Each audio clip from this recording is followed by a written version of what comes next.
In front of me is OPPO K10x, and today I would like to show you where you can locate all your downloads.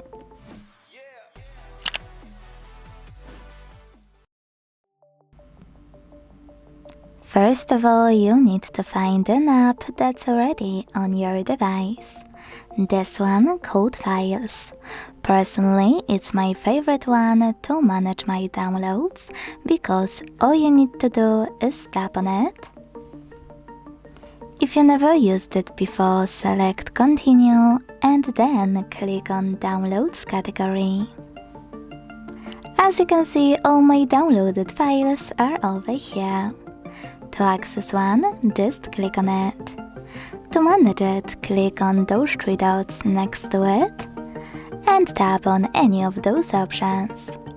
Thanks so much for watching. If you enjoyed this video, leave a like, comment and subscribe. Bye!